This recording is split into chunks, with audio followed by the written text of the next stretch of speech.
Sate Padang merupakan makanan khas Minangkabau. Dinamakan sate Padang karena berasal dari kota Padang.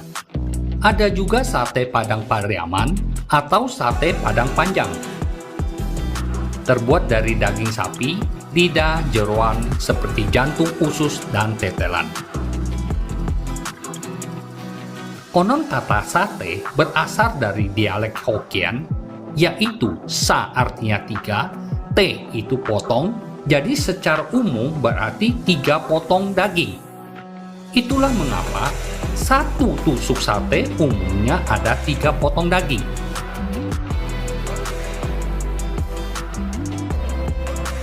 Ciri khas sate Padang terletak di kuahnya yang kental, pedas, dan penuh rempah.